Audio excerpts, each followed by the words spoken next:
na alam kung merong kababalaghan o wala. Aalamin natin ang mundo ng paranormal at supernatural world. Ito ang pinakakasindak-sindak na programa sa FM Radio. Ang mga tatalakayin ngayong gabi. Ikasyam na bahagi, ang katotohanan sa UFO at alien beings na sinasabi ni Eric Von Daniken sa kanyang librong Chariots of the Gods, kung saan tumatalakay kung bakit tayo'y may lahing aliens. May structure na likha ng extraterrestrials na natuklasan sa Iraq at Romania. Ikasisindak ninyo ang bagay na ito, abangan. Mga kamatayan dahil sa kulam, isa-isang ikukwento. Monster fish na lumitaw sa New Zealand, alamin. Spacecraft ng NASA, 4 na taong naging espiya sa planet Mercury. Ano-ano ang mga nakunang larawan? Magugulat kayo. Dinosaur na singliit ng ibong Maya nakita sa China. Bagong kasal, minulto. Ikukwento. Paano mabubuksan ang third eye? Tuklasin. Lahat ng tanong tungkol sa panaginip at kababalaghan, ipaliliwanag at abangan ang horoscope ninyo sa linggong ito. Ngunit bago ang lahat, kailangan natin magdasal.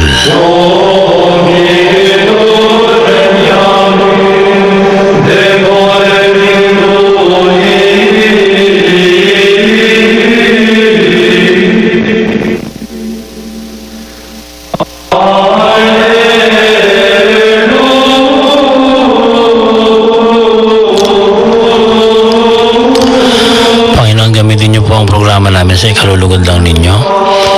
Palagi namin hinihingi na sana gabayan nyo kami upang hindi kami mailigaw ng kung sino ang kaluluwang gala. Lahat ng nahihintakutan, masagot sana ang kanilang mga nararanasang kababalaghan. Salamat po sa araw-araw na biyaya binibigay sa aming lahat at hinihingi namin ang lahat ng ito. Sa ngalan ng anak mo si Jesus, salamat o Diyos.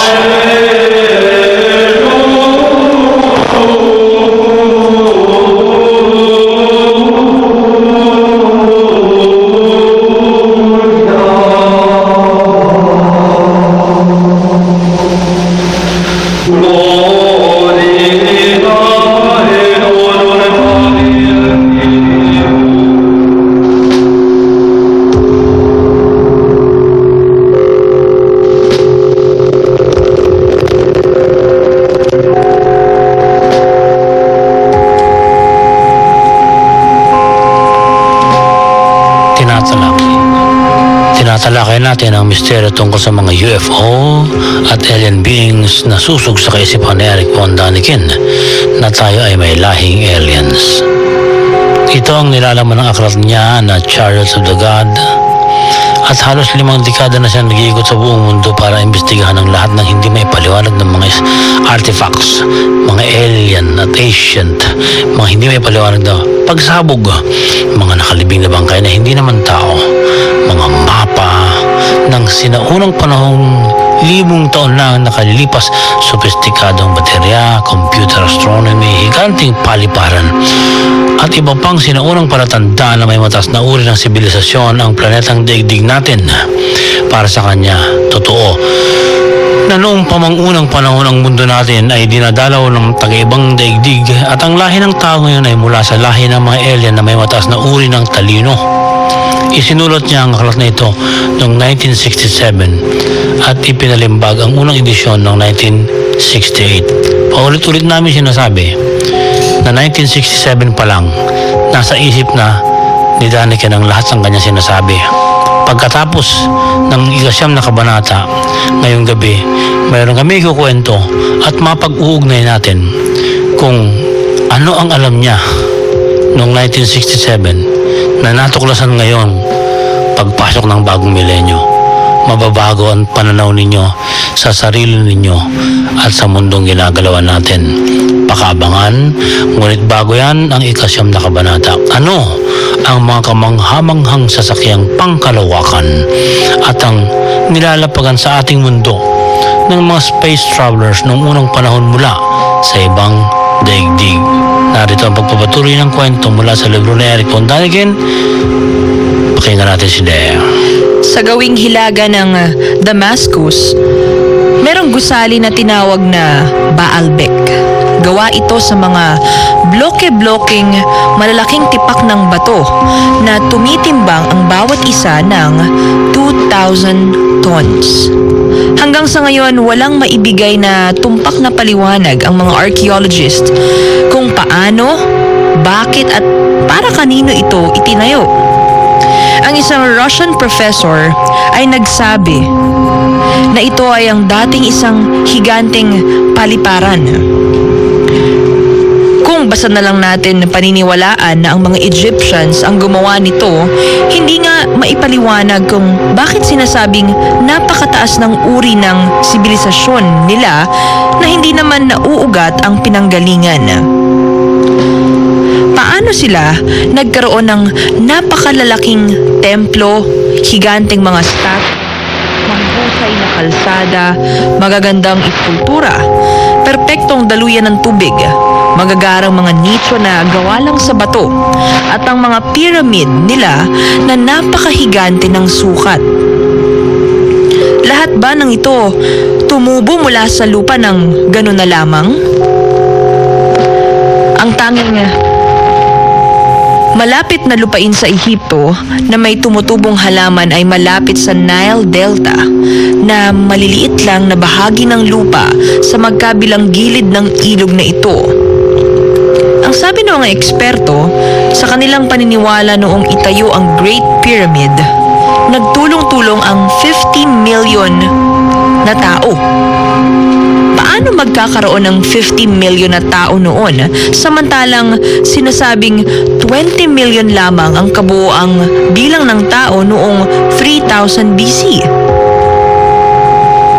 Ipalagay na totoong may 50 million nga na tao sa Egypt noon upang tulong-tulong na itayo ang mga gusali at pyramid, di marami silang dapat pakainin. Lahat ba ng bibig na ito ay kayang busugin ng bilang lang na naani sa kapiranggot na lupa sa Nile Delta? Ang sabi nga ng iba, ang mga higanteng bato ay unti-unting hinila gamit ang mga kahoy na gulong. Ngunit sa Egypt, bilang na bilang lamang ang mga kahoy noon at kadalasan ay palm tree. At ang mga punong ito ay kinakain nila ang bunga at ang mga katawan ay ginagamit na tahanan. Kung ikakatwiran na ang mga wooden rollers ay inangkat, saan nila ito aangkatin at saan sila kukuha ng higanteng barko? At kung sakali mang may barko na dadaong sa Alexandria, paano nila binuhat papuntang Nile sa Cairo, Egypt ang napakaraming wooden rollers na ito? Alalahanin natin na wala pang karwahe at wala pang kabayo sa panahon na itinayo ang Great Pyramid. Nagkaroon lamang ng kabayo at karitela noong 17th Dynasty o 1600 BC. Walang tunay na sagot upang mahanap kung ano talaga ang uri ng teknolohiya ang ginamit sa pagtatayo ng mga pyramid. Hindi rin maipaliwanag kung paanong nauukit ng mga Egyptian ang mga bato upang gawing nicho. Hindi rin maipaliwanag kung bakit napakarami ng mga silid sa loob ng pyramid. Paano kaya nila naitayo ang lahat ng ito? Samantalang ang mga dingding ng silid ay pinong-pino ang pagkakakiskis at halos lahat nga ay may mga painting. Ang tanyag na relihiyon sa sinaunang mga taga-Egypt ay ang pagsamba sa Diyos na Haring Araw. At siya ay si Ra.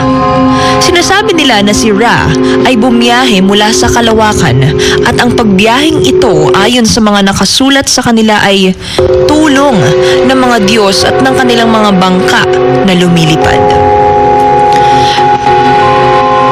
Ang sukat ng taas ng pyramid o Pyramid of Cheops, kung imumultiply sa 1,000 millions, ang resulta ay 98 miles. Ganito eksakto ang distansya ng mundo mula sa araw. At alam nyo ba na ang kalkulasyon kung gaano kabigat ang mundo ay natagpuan sa loob ng pyramid? At alam nyo ba na ang kinatitirikan ng pyramid ay pantay na pantay ang pagkakapatag? Walang makapagpaliwanag hanggang sa ngayon kung bakit itinatag ang Pyramid of Cheops ng pharaoh na si Khufu. Sa lugar na iyon ng disyerto, eksaktong-eksakto ang pwesto sa center of gravity ng mga kontinente. Kung susundin ang pinag-usapan natin itong mga nakaraang kabanata tungkol sa mapa ni Piri Reis, tila iyon ang ginamit upang matumbok ang eksaktong pagkakahati ng bawat kontinente at bawat karagatan ng buong mundo. Kaya ang tanong, anong klaseng machine ang ginamit nila para magawa ang lahat ng ito? Paano binutas ang tunnel pababa sa pyramid? At habang ginagamit ang napakalalim na tunnel, saan naman sila kumuha ng ilaw? Wala namang natagpo ang kahit anong lampara sa mga pyramid. Paano rin nila hiniwa ang mga higanteng bato na ang texture ay makinis? Paano nila napagdikit ito? Ang Great Pyramid na ito, ang buhay na patotoo na merong isang uri ng teknik na ginamit sa pagtatayo nito. At ito nga ang teknik na hindi maunawaan mula noon hanggang ngayon. Walang anumang uri ng teknolohiya sa kasalukuyang panahon natin ang maaaring gamitin upang makopya ang Pyramid Cheops. Kahit ang buong mundo ay magtulong-tulong pa, 2,600,000 na blocking higanteng mga bato ang hiniwa ng pinong-pino ang pagkakakiskis at pinagdikit-dikit na ang pagitan lang ng bawat isa ay 1,000 of an inch. At makukulay pa ang mga painting sa ilalim ng pyramid. Paano nila mahihila ang mga ito? Wala pa namang panali noong mga araw. Saan kukuha ng lakas ang mga manggagawa na wala nang makain sa desyertong iyon? Saan naman kaya nakatira at natutulog ang napakaraming trabahador? Wala pa namang tahanan ng mga panahong iyon, kundi ang bahay lang ng pharaoh na hindi naman sila magkakasya lahat. Paano sila nauutusan sa iisang direksyon? Susundan ang tamang logic para maitayo ang pyramid na ang mga higanteng blocking bato ay bumibilang sa 2,600,000, maitatayo nila sa loob ng 664 years. At sino naman ang basta na lang maniniwala na itinayo ito para lang maging musileo ng isang hari? Sa isang library sa Oxford, mayroong nakasulat sa Coptic na ang author ay si Mas'udi. Sinasabi ni Mas'udi na ang nagpagawa ng Great Pyramid ay si King Surid. Naghari si King Surid sa Egypt bago pa ang malawakang pagbaha. Naniniwala ang mga sinaunang taga-Egypt na merong Diyos na babalik upang gisingin ang bangkay ng mga namatay. Kaya iniembalsamo at mummified ang mamamatay. Kaya rin ang mga namamatay ay tinatabihan ng bangkay ng mga ari-arian, alahas at pera sa pag-asang muli silang babalikan ng mga Diyos para buhayin.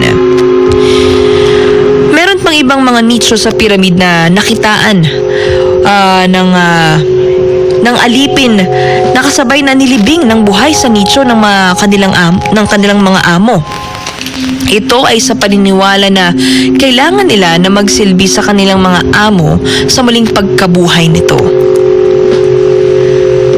Alam niyo ba na ang mga nicho ng Pharaoh ay hindi kayang gibain gaya ng atomic bomb? Ang mga alahas na natagpuan sa mga nicho ay hindi kayang lusawin. Kaya sino ang nagbigay sa kanila ng ideya na babalik ang Diyos at muli silang bubuhayin? Hindi kaya sila'y naniniwala na babalikan sila ng mga nakita nilang Diyos galing sa kalawakan pagkatapos ng mahabang panahon.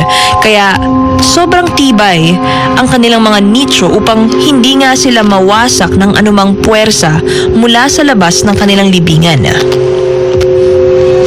Noong March 1963, may mga biologist mula sa University of Oklahoma ang nakatuklas na ang skin cells ng Egyptian princess na si Mene ay kayang buhayin. Skin cells ang kayang buhayin samantalang si Princess Mene ay libong taon nang patay. Noong 1965, ipinakita sa Russia ang dalawang aso na isang linggong ibinaon sa yelo at nanigas na. Nang muling hukayin, nabuhay ang dalawang aso. Mula noon hanggang ngayon, ang Amerika ay tumutuklas ng paraan kung papaano ang mga astronaut ay mapa-frozen pansamantala para sa kanilang mahahabang paglalakbay bilang space travelers sa kalawakan. Kaya ang tanong, paano nalaman ng mga sinaunang tao na ang body cells ay patuloy na mabubuhay pagkatapos ng isang special na pagmamamify? Ang mga edad ng Sumerian kings, pati na ang mga character sa Biblia ay lampas sa ordinaryong edad.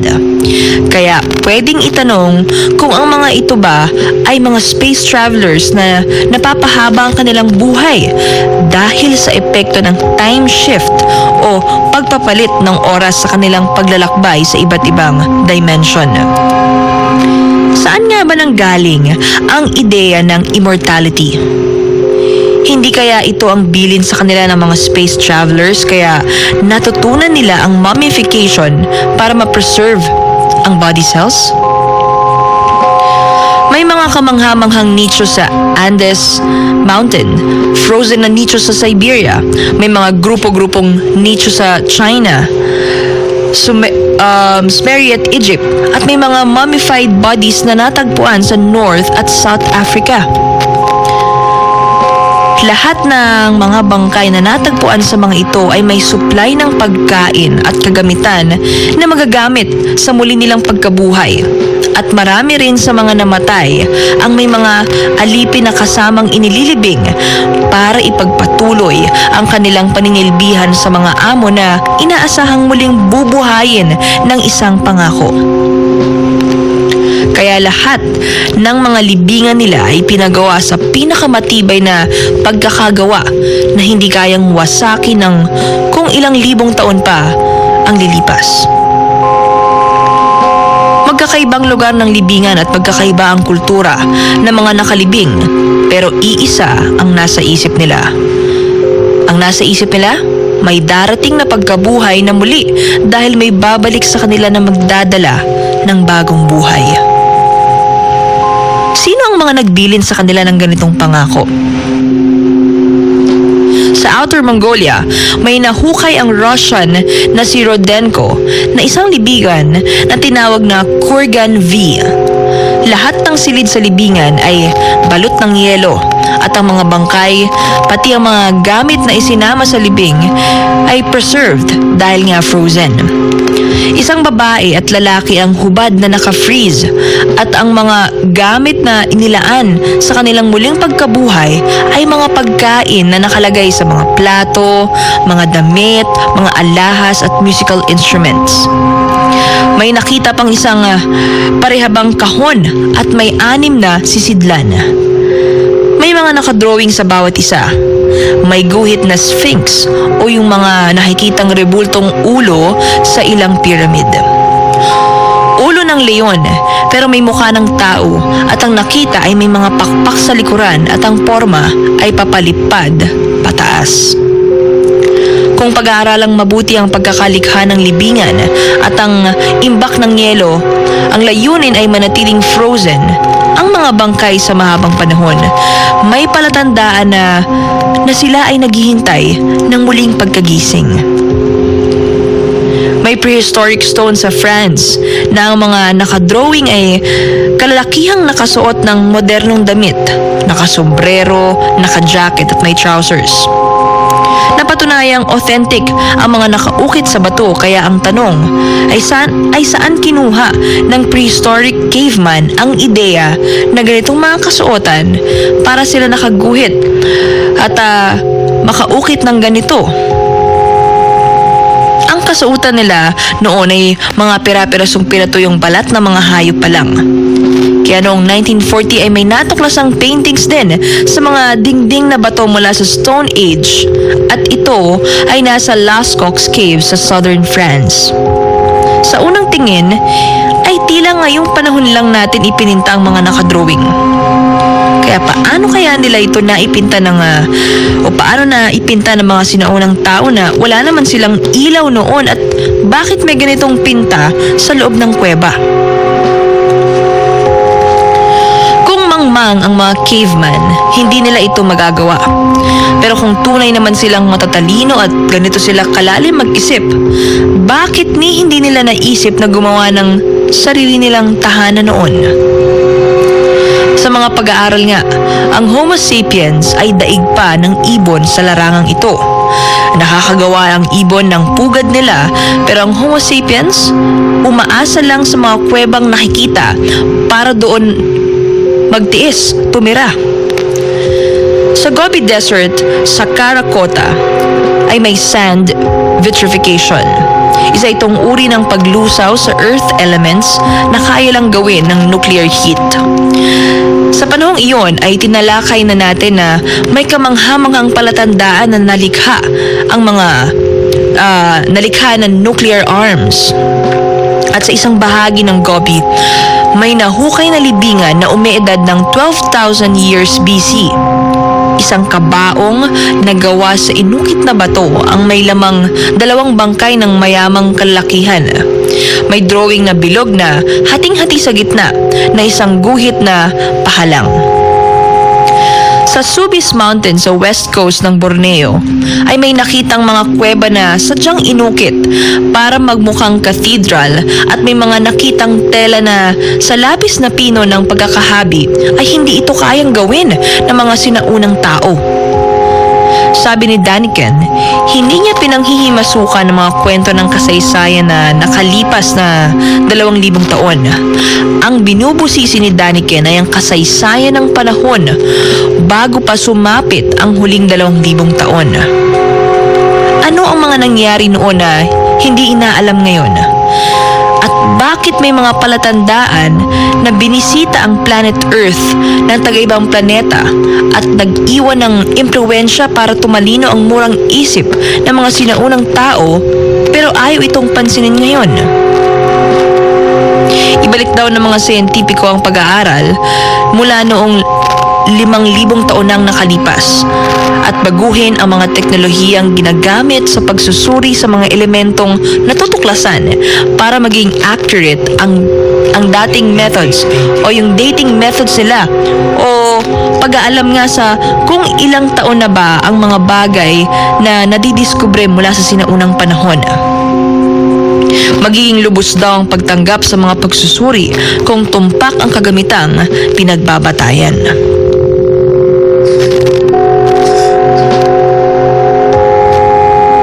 Sa susunod ay papaksain natin ang mga natuklasan sa tinaguriang Land of the Birdman. Ang mga kamanghamanghang bagay na hindi kayang ipaliwanag kahit ngayon. Isa-isa natin pag-uusapan, abangan ang pagpapatuloy natin sa kwento ni Eric Von Daniken. Ngunit sa aming pagbabalik mamaya ay mamamangha kayo sa bagong pasilidad ng mga alien na natuklasan.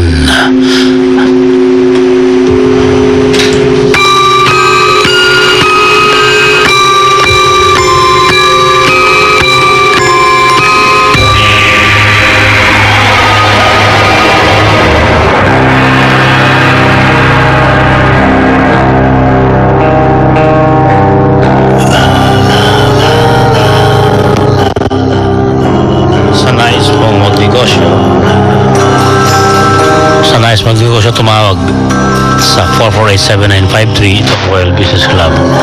Marami ang hindi natakot sumubo kaya ngayon nasa salon sila. Huwag na kayong matras kung gusto nyo munlaan. Mag-log on www.royalbusinessclub.com. Kung may nakikita kayong multo, may nararamdaman kayong sumasalib na masamang espiritu sa inyo, kung may panaginip na hindi may paliwanag, kung nakatalaw na kayo ng UFO o inaakalang may duwende o maligno sa bahay nyo, i-like ang aming Facebook page Kasindak Kasindak, at doon ay pwede kayo magkwento ng karanasang nakasisindak. Sama-sama lang tayo at pikit mata nating aarukin ang lalim ng inyong naikwentong kasindak. Paparang muna kami ng ilang paalala. Ang oras ay alas 10:36 na ng gabi.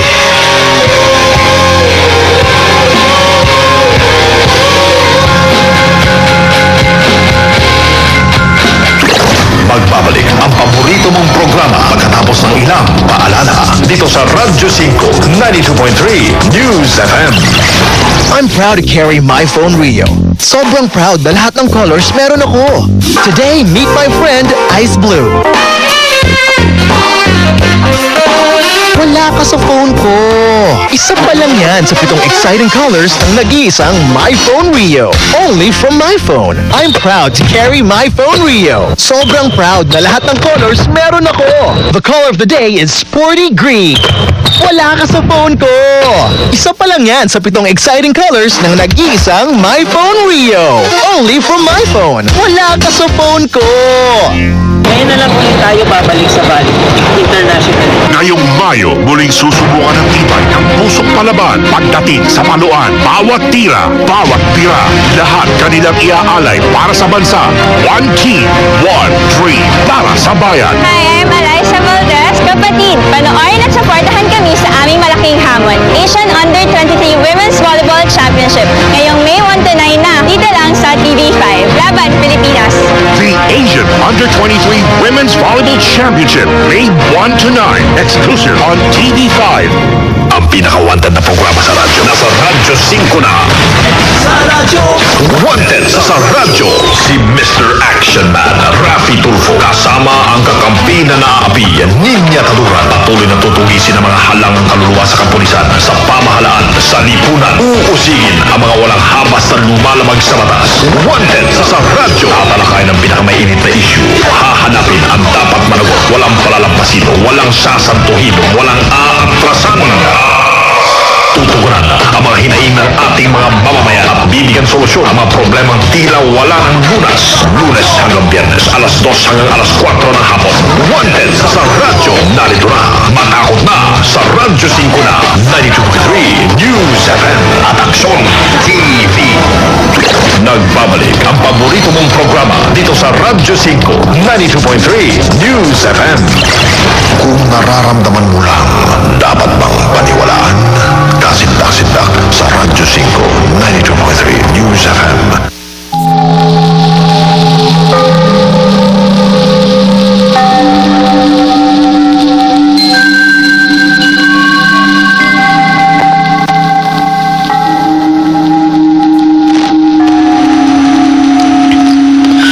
Kaugnay sa mga paniniwala ni Eric Von Daniken na tayo ay dinalaw nga ng alien beings noong unang panahon, may napakalinaw na ebidensya ngayon na nag-uugnay sa sinasabi niyang may lahi ang tao ng extraterrestrials at idinala ito sa mga higante. Kaya may mga DNA ng higante na mga space travelers sa ating katawan. Magugulat kayo. Matapos ang 9 na linggo na nating pag-aaral sa kanyang aklat, may makabago pa rin tuklas sa ating panahon na nagpapatunay na hindi katang-isip lang ni Daniken ang kanyang mga sinasabi sa librong Chariots of the Gods. Nasa Hiwaga, sa Busegi Mountain sa Romania, at sa isang lugar sa Baghdad, Iraq, ang maraming sagot sa bagay na ito. Pag-aralan natin ang artikulong halaw sa ubod ng tapang na isinulat ng humansarefree.com. Ito ang sinasaad. Tutukan niyong mabuti. Pag-aralan natin ang sinabi ni Eric Von Daniken noong 1967 at ngayong panahon, tingnan natin ang pagkakatulad at ang paglitaw ng mga katotohanan. Noong sakupin ng Amerika ang bansang Iraq ay marami nag-iisip na dahil sa langis kaya ginagawa ng US ng issue ang pinuno ng Iraq na si Saddam Hussein. Kaya walang galang na nilusob nila ito at dumating sa puntong nilitis ng sarili nilang korte si Saddam at binitay siya ng mga Amerikano. Ngunit, ang paglusob pala ng Amerika sa Iraq noong 2003 ay hindi talaga dahil lang sa paghahangad nila sa langis. May sinuunang pasilidad na likha ng hindi mapagtantong mga nilalang ang nasa Iraq kaya ito nais sakupin ng Estados Unidos. Pagkapasok pala ng mga sundalong Amerikano sa Iraq ay may mga nakatalagang tropa na ang misyon ay puntahan ang isang museum na may ancient artifacts. Hindi para tuklasin kung ano ang kahulugan ng mga ito dahil alam na nila ang bagay na ito. Nais nilang itago ang mga artifacts para hindi na mabulgar sa Western world na meron ganito. Sabi ng humansarefree.com, ang tunay na layunin ng States ay walang makahadlang sa kanilang hangaring batay sa Illuminati, ang utos na One World Order. Kapag lumitaw ang tunay na kasaysayan ng planetang Earth, madaling matatauhan ang mga nabubulagang mamamayan sa bawat bansa at hindi magtatagumpay ang secret society ng mayayamang bansa. Kaya matapos ibagsak si Saddam Hussein, sinalikop na ng US military ang lugar na kinaroroon ng artifacts na kung tawagin ay Ancient Alien Stargate. Hindi ito biro dahil lumitaw rin ang totoo batay sa mahabang pagbubulgar ng humansarefree.com. May mga matatapang na ring media entities na nagbulgar na tunay na may mga higante at nagmula ito sa sinuunang panahon na binabanggit din ni Daniken sa Ancient Gilgamesh. Tunay pala ang kwento ng alamat dahil nakita ang kalansay ng higante si Nimrod. Si Nimrod ang tinutukoy na higante sa Biblia. Ang lugar ay malapit sa Euphrates at walang galang na sinakop ito ng US military para palayasin ang lahat na archaeologists mula sa iba't ibang bansa na nag-aaral sa mga artifacts doon. Ang kamangha-mangha, habang nililipol pala ang milyong mga Iraqi sa panahon ni Saddam Hussein ay may natuklasan din namang katulad na pasilidad sa Buzegi Mountain sa Romania na may kaugnayan sa isa't isa. Ang estilo ng pagkakalikha. Kung ano ang nasa Buzegi Mountain ay siya ring nasa Baghdad. Ayon sa pagpapatuloy natin mamaya sa usapang ito, makikita natin na iisa ang may likha ng dalawang pasilidad. Ngunit simulan natin ang kwento ngayon ng tungkol sa Buzegi Mountain. Noong 2003, may lugar sa bundok na hindi nagagalugad kaya inatasan ng isang team ng Zero Department sa Romania para alamin kung ano ang mayroon sa mahiwagang bundok dahil marami na ang usap-usapan sa mga residenteng malapit doon na may kakaibang nagaganap. Ang Zero Department ay isang top secret section ng Romanian Intelligence Service o SRI o RSI. Nagulantang ang mga kasali sa tropa sa kanilang nadiskubre sa Buzegi Mountain. Alam nilang dito talaga mababago ang kasaysayan ng planetang Earth. Sa kanilang natuklasan, nataranta naman kaagad ang Amerika at nagpadala ng diplomatic pressure para bulabugin ang Romanian government.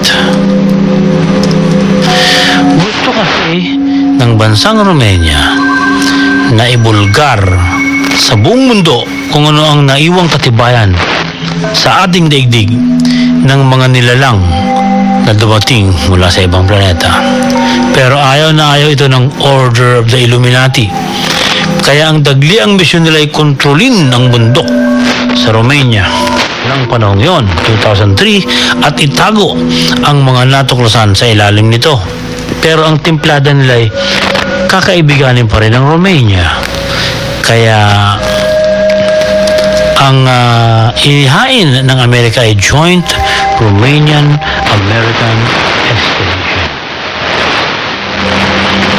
Ang ginawang leader ng ekspedisyon ay isang eksperto sa iba't ibang phenomena. Siya ang Romanian na si Cesar Brad. Siya rin ang nakatukla sa Busegi Mountain shocking event. Mamaya, isa nating ilalahad ang mga kakaibang pangyayari na natuklasan ni Cesar Brad.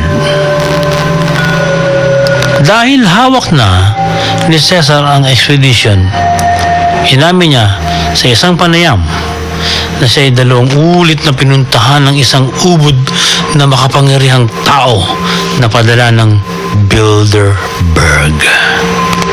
Siguro sa mga mahihilig makinig sa aming programa, pag narinig ang katagang Bilderberg, alam ninyo, ang naaalala ninyo ay isa. Ito ay pamilya na malaki ang impluensya sa secret society na Illuminati.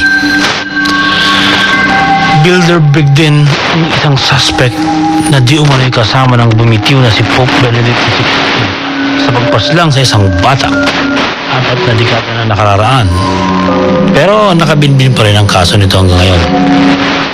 Pero bata para ialis sa isang ritual.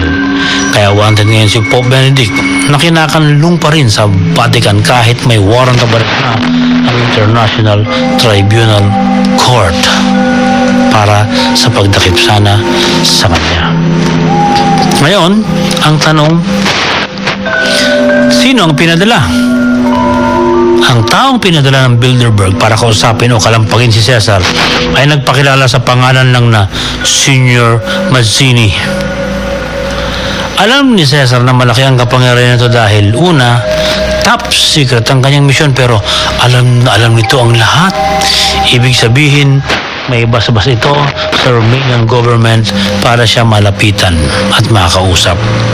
Ayon kay Cesar, ang itsura ni Mazzini ay hindi mukhang Romanian pero nakapagsasalita ito ng kanilang lingwahe.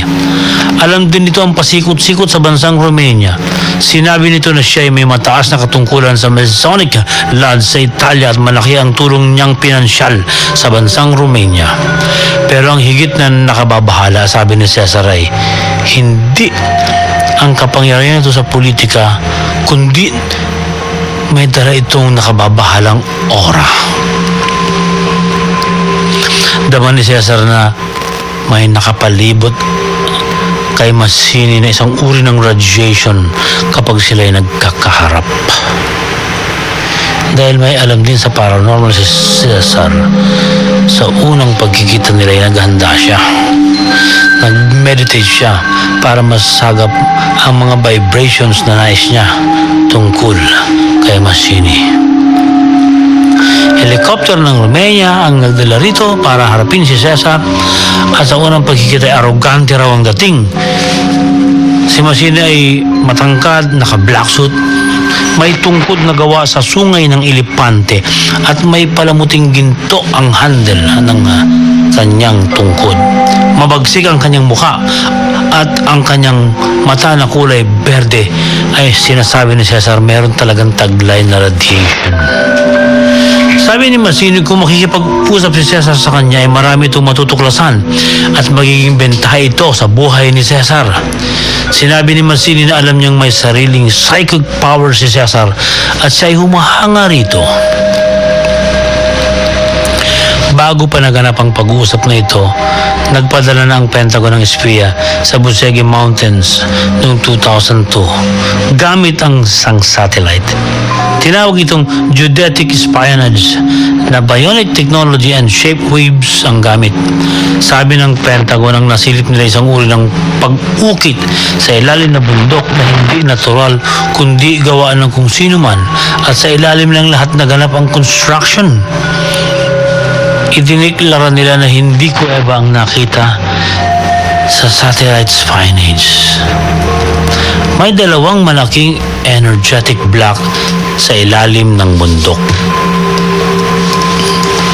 Gawa ito sa artificial energy. Ang isa ay malaking dingding na humaharang para mapasok ang tunnel at ang ikalawa ay isang korting dome o kalahating bola. Magkabilang dulo ng bundok ang mga bunganga ng tunnel at ang kabuuan ay nakasentro sa bundok. Sabi ni Massini kay Cesar, kapag napasok niya ang dome, tiyak na may matutuklasan siyang pinakaimportanteng bagay na may kaugnayan sa ating daigdig. Kung papasyalan ang Bozegi Mountain sa Romania, may makikita sa ibabaw nito na dalawang higanting rebulto. Ang isa ay Sphinx o mukha ng leon na may mukha rin ng tao. Ang isa naman ay tinawag na Babel. Sa malayuan para itong dalawang higanting maso.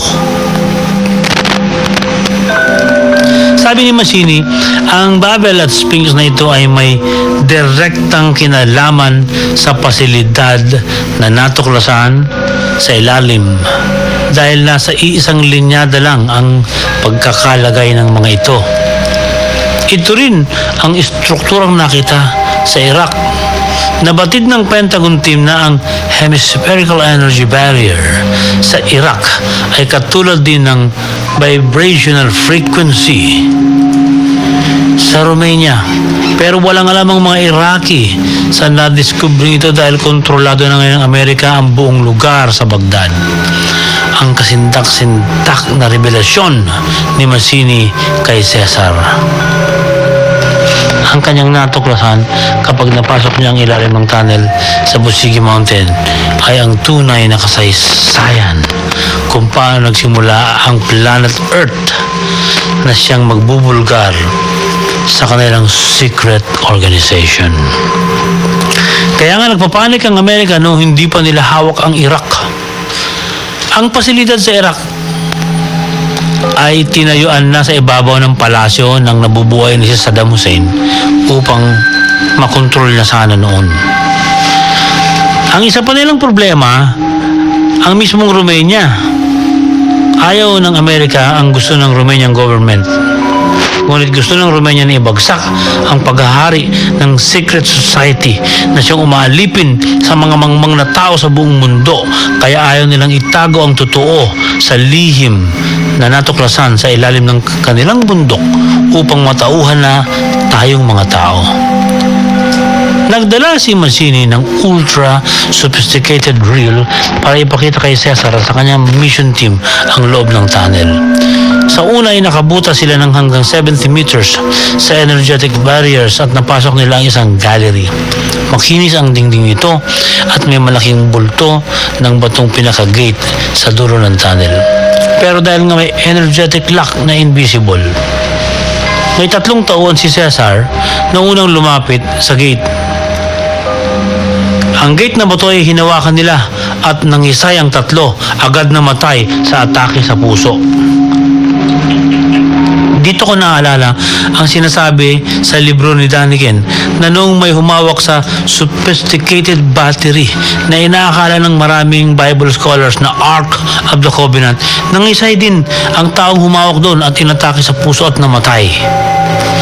Tila may isang uri ng mataas na teknolohiya ang may likha ng tunnel sa Iraq at ng tunnel sa Romania at ang may likha ng Ark of the Covenant na sabi ni Daniken ay sophisticated battery na nalikha mahigit 5,000 taon na ang nakalipas. Sa nakitang tunnel sa Bozegi Mountain, anumang bagay na itapon ay nalulusaw. Bato, plastic, bakal, kahoy, kapag inihagis, nagiging pulbos kaagad. Matapos mabutas ni na Massini ang tunnel ay may 2 matataas na opisyal ng Pentagon ang dumating noon. Dumating din ng US Presidential Advisor.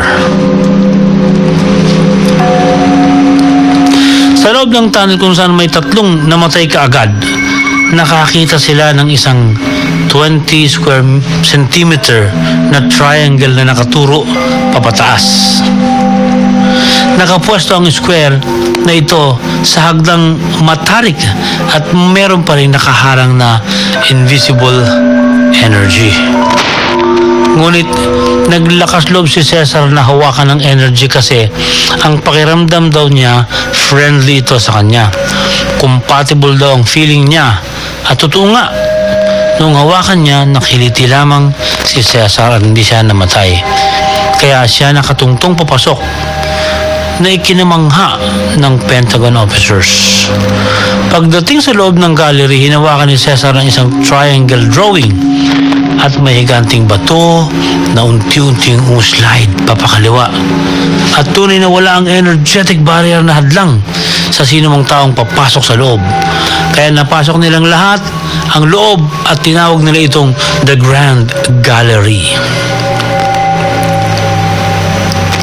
Katakataka na kahit walang ilaw sa loob, napakaliwanag. Narinig nila may malalakas na vibrations sa kwarto. Napagtanto nila na tila gawa sa synthetic na material ang dingding, pero sa isang banda, organic din ang tingin nila sa dingding.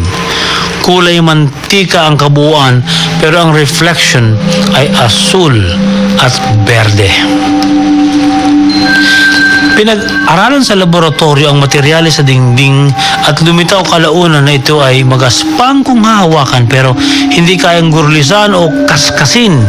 Tinusok nila at ginuhitan pero baliwala. Sinindihan ng apoy, namanghaan lahat, hinihigop lang ng dingding at apoy at walang naiiwang marka sa dingding. Kaya sabi ng American scientists, misteryoso ang materyales ng dingding na tipong organic and inorganic matter. Sa lalim na 280 feet, bumali papakanan ang daan sa tunnel sa ilalim. Pagliko nila ay nasilip nila ang kumikinang na kulay asul na liwanag. Yun pala ang reflection ng protective shield of energy.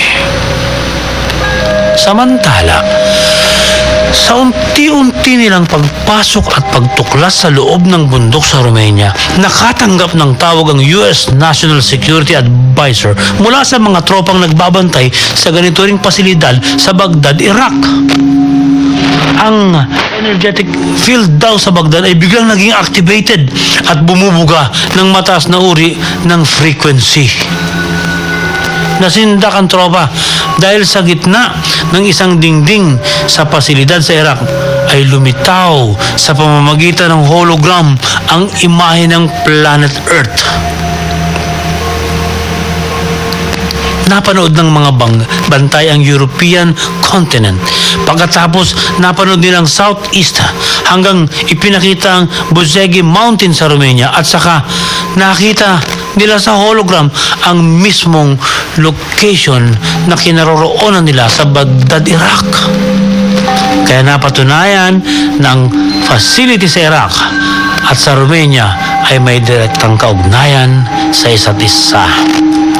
Dito muling nataranta ang Amerika at kinontak na naman nila ang Romania, pero nabulgar na ang lahat kaya hindi nagtagumpay si Mazzini sa hangarin na maharang nila ang impormasyong mahalaga sa mga nadiskubring pasilidad.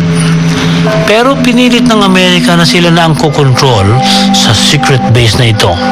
Sa sapilitang pangimasok ng Amerika sa Romania, nagulat din ang ilang politiko sa Romania na inosente at walang kaalam-alam sa natuklasang pasilidad sa kanilang lugar. Bakit may Amerika bigla sa kanilang bayan? Kaya nagpatawag ng general meeting ang Pentagon sa Supreme Defense Council.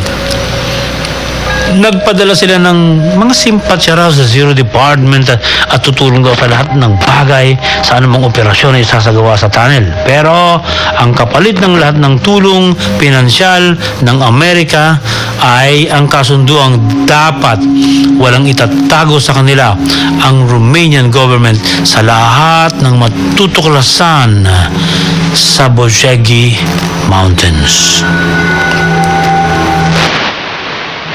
Pero hindi pa rin napigil ng states ang Romania na ibulgar talaga sa publiko na may ganitong kakaibang pasilidad na hindi alam kung sino ang may likha.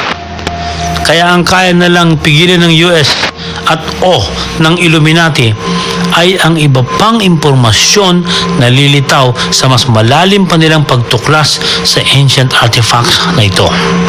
Sabi sa Romania's official statement, noong malaman ng US diplomacy na ihahayag na ng Romania ang kanilang discoveries, sa loob lamang ng isang oras hinarang ng US ang lahat ng kanilang financial transactions sa Romania.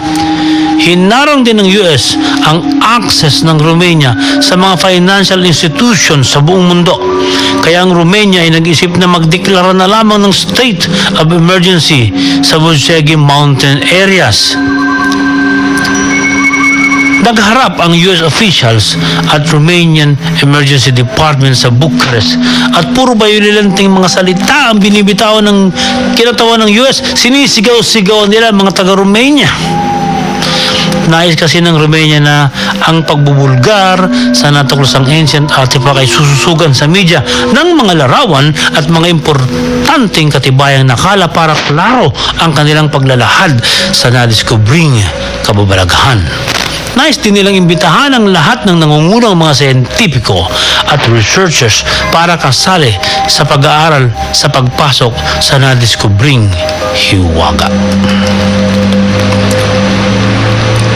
Mahalaga raw na mabunyag ang tunay na nakaraan ng planetang Earth, sabi ni Caesar. Ang maraming paglalarawan ng mga siyentipiko kung paano nagkaroon ng tao at kung saan nagmula ang mundo ay mali lahat kung aalamin daw ang sinasabi na natuklasan ni Caesar sa Grand Gallery. Galit ang states sa pangahas daw na pagbubulgar dahil ang impluwensya nila sa buong mundo ay mawawasak ng daglian. Idiniin ng Romanian government na ang pinapalabas o gimmick ng US dapat itago ang ancient artifact para walang magpanik sa sangkatauhan.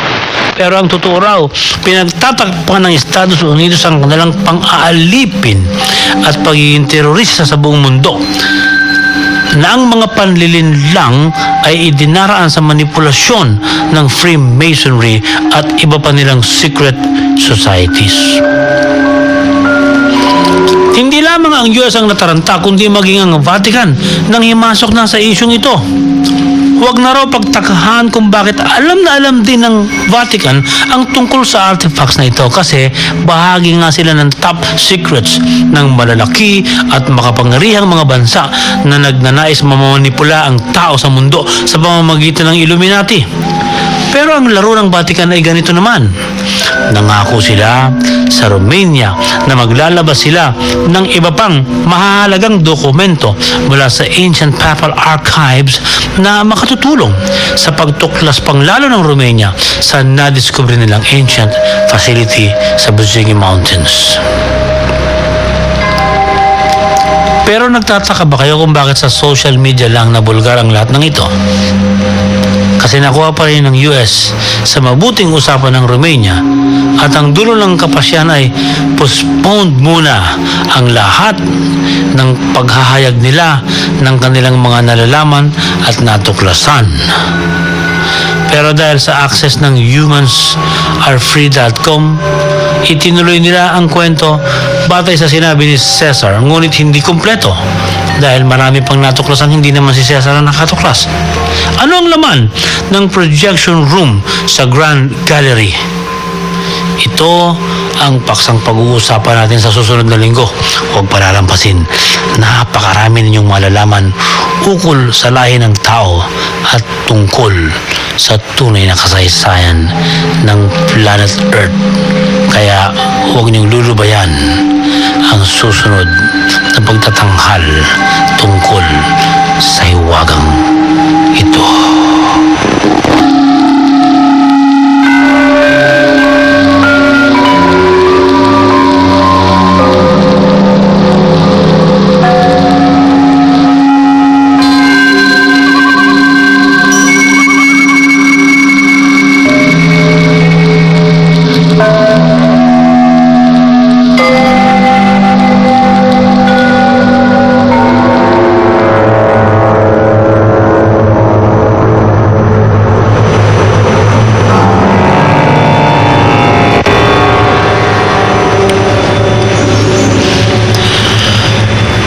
Sa bansang Pilipinas ay uso ang paniniwala sa kulam o barang. Marami nagsasabing totoo ito kaya may mga namamatay. Ngunit hindi lang sa atin may ganitong uri ng mga pangyayari kaya kinatatakutan talaga ang kulam o barang dahil nagaganap ito sa buong mundo. Ang tanong ng siyensya, ito ba ay gawa ng paranormal na bagay o dahil sa paniniwala ng tao nagiging epektibo ito at may psychological effect o ang tawag nila ay psychological changes sa katawan ng tao kaya ito may epekto. Magbibigay kami ng ilang halimbawa para tayo makapag-isip at upang tayo matuto. Sikat ang kulam sa mga bansang gaya ng South America, Africa, Australia, New Zealand at ilang isla sa Pasipiko at higit sa lahat sa bansang Haiti. Noong 1587, napansin ng Espanyol na konkistador na si Suarez de Sosa na marami ang namamatay sa mga Tupinambas Indian kapag sila isinusumpa ng mga medicine man. Sa atin, ang tawag dito ay albularyo o mangkukulam. May kwento rin ng isang binatilyo na minsan ay dumalaw sa kanyang kaibigan na taga-Congo noong 1682. Nakitulog siya at kinaumagahan ay naghanda ng labuyo o yung layas na manok ang kanyang kaibigan para sa kanilang almusal. Bawal na bawal ang kumain ng labuyo para sa mga bisita at ito ay pinaniniwalaang nagdadala ng malas. Pero nagsinungaling ang kaibigan na may-ari ng bahay kaya kumain ang binatilyo ng inihandang labuyo. Nakauwi naman siya ng matiwasay at walang anumang nangyari. Makalipas ang ilang buwan ay nagbalik ang binatilyo sa bahay ng kaibigan. At sa muling pagpasyal niya inalam ng kaibigan kung gusto ba niya ng wild hen o labuyo. Ang sagot ng binatilyo, huwag daw ito ang ihanda at ipinagbabawal sa kanya ng isang albularyo na kakilala niya. Hindi raw dapat kumakain ng labuyo ang mga bisitang dumadalaw sa lugar na yon. Tinawanan siya ng kaibigan at inamin nito na ang huling kinain nila nung pumasyal siya at nakitulog, labuyo. Nabigla ang binatilyo sa sinabi ng kaibigan, natulala. At noon din ay nakaramdaman ng masama sa katawan. Makalipas ang 24 oras, siya'y namatay. Isang inosenteng babaeng taga-Maori ang kumain ng ipinagbabawal na prutas sa New Zealand. Pinagalitan siya ng pamilya dahil kinuha niya raw ang prutas sa lugar kung saan inilibing ang isang iginagalang na pinuno ng isang tribo, kaya bawal kainin ang ganong prutas na galing sa lugar. Sa labis na sindak, namatay ang babae ng araw ding yun. Mayroon ding grupo ng mga Australian Aborigines, kabilang ang isang albularyo na nagangalang si Nebo. Nag-camping sila sa North Queensland para sa medical mission. Ang grupo ay hindi mga Kristyano, ngunit isa sa kauri nila na may katungkulan sa mission ay si Rob. Nagpa-convert si Rob sa Christianity. Nang dumating ang doktor sa mission, nalaman niya na may malalang nararamdaman si Rob. Sinuri niya pero hindi niya makita ang ugat ng sakit. Basta hinang-hina si Rob. At isang kasamaan ang hindi nakatiis. Nagsumbong sa doktor. Sinabi niya mayroon pong kumulam kay Rob. Itinuro niya ang albularyong si Nebo na nakita niyang may isang buto o kalansay ng tao na dinadasalan at saka itinuro ang dulo ng buto kay Rob. Sinabi ni Nebo kay Rob na isang sumpa ang kanyang ginawa kaya mamamatay si Rob. Pinuntahan ng doktor si Nebo at binantaan na kung hindi niya alisin ang sumpa, ihihinto nila ang supply ng pagkain sa grupo ni Nebo. Kaya pinuntahan ni Nebo ang nakaratay na si Rob at sinabi niya, joke lang ang sumpa. Biniro niya pero hindi totoo na ito ay dinasalan niya at hindi rin daw niya totoong itinuro kay Rob. Kaya hindi siya dapat tablan dahil nagbibiro lang. Matapos marinig ni Rob ang sinabi ni Nebo, biglang nawala ang kanyang panghihina. Normal lang kanyang paghinga at kinaumagahan, sumama siya sa medical mission na parang walang anumang nangyari. Dahil sa ganitong mga pag-aaral, sinabi ng anthropologist na si Walter Cannon na merong psychological reason ang mga ganitong phenomena. Sabi niya, ang takot ay isang uri ng malalim na emosyon ng tao na nanunuot sa nervous system. Ang paniniwala ng tao sa mga sumpa ay nagdadala ng masamang pakiramdam dahil nagtutuloy-tuloy ang bugso ng adrenaline, kaya natutuyo ang adrenal corticosteroid hormones ng tao. Ang resulta nito, bumababang blood pressure ng tao at ikinamamatay niya. Sa madalit salita, ito ang katawagan sa atin na namatay sa sindak. Hindi lamang sumpa o kulam ang pinakasikat sa bansang Haiti, kundi maging zombie o living dead. Noong 1937, ang anthropologist na si Zora Neale Hurston na isa ring American folklorist, nasa isang tribo sa Haiti na may dumating na isang babae. Nagulantang ang mga nakakita kasi ang babaeng ito patay na noong pang 1907 sa edad na 29 anyos. Paano siyang muling naglakad at 1937 nakita nila? Ang conclusion ni Hurston, may mga uri ng halamang gamot sa Haiti na hindi pa natutuklasan ng medical science, kaya may mga pangyayari na tila isang kababalaghan. Kaya ang ethnobotanist na si Wade Davis ay sumulat ng tungkol sa pharmacological cause of zombieism. At ang sabi niya, ang isang tao ay pwede talagang maging zombie kung hahaluan ang dugo nito ng dalawang uri ng special powders. Idinaraan sa sugat ang pagpasok ng powders na ito sa katawan ng tao. Ang isang powder ay neurotoxin na tinatawag na tetrodotoxin. Nasisip-sip ito mula sa balat ng puffer fish o sa atin butete. Ang ikalang powder ay tinatawag na datura na nagbibigay ng hallucination. Kapag pinaghalo ang dalawang ito, ang epekto ay parang ramdam ng tao na patay na siya. Ngunit kontrolado na siya ng mga witch doctor sa kanyang mga kilos. Ginagamit ang powder na ito sa mga bala ng pana na inilalagay sa dulo, at kapag tumusok sa tao, nakakapasok sa loob ng katawan ang powder. Dito humihina ang katawan ng tinatamaan, bumabagal ang tibok ng puso, humihingal na sa paghinga, at ang pakiramdam ay patay na siya. Pero buhay ang kanyang utak at alam niya ang nagaganap. Hindi nga lang siya nakakakilos kasi patay na ang kanyang katawan. Sa Haiti, inililibing agad ang mga bangkay na ganito, pero kahit 8 oras na ang nakalipas, hinuhukay ito dahil hindi pa naman talaga patay. At dito isinasagawa sa bangkay ang ritual para siya maging zombie, nakakakilos, ngunit minamanduhan lang na parang robot.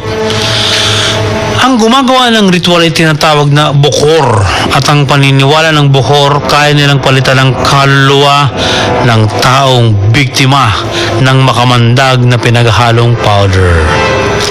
Kapag tagumpay namang nagigising ang taong nilason, ay itinuturing nitong living zombie, at dahil nabubura ang memorya nito sa hinang lason, madali nilang nagagawang alipin ang biktima. Noong 1918, may voodoo priest na nagangalang si Joseph, nakilala ng mga alipin ay pawang zombies. Pinagtatrabaho sila sa American Sugar Plantation. Kaya gumawa ng batas sa Haiti at itinuring na attempted murder ang pagsasagawa ng zombie. Isinasa sa batas ang ganito: it shall also be qualified as attempted murder the employment which may be made against any person of substances which, without causing actual death, produced a lethargic coma more or less prolonged. If, after the person had been buried, the act shall be considered murder, no matter what result follows. Ang napatalsik na diktador ng Haiti na si Papa Doc Duvalier ay sinasabing may alagang army na maraming zombies ang members. Madali silang nauutusan ni Duvalier na sumunod lang dahil nasa transit state ang mga utak nila at hindi kayang sumuway. Si Duvalier ay voodooista at nagtatag ng kongregasyon ng mga tagasunod sa voodoo. Pinalilitaw na siya ay ang kaluluwa ng kilalang espiritu sa kanilang lugar na si Baron Samedi. Sinabi ni Duvalier na isa siyang immortal, kaya pamumunuan niya ang Haiti habang buhay. Kahit daw siya mamatay ay babalik ang kanyang kaluluwa para muling mamuno sa Haiti. Namatay si Duvalier sa atake sa puso pero hanggang ngayon wala pang paramdam na siya nga ay nagbalik na.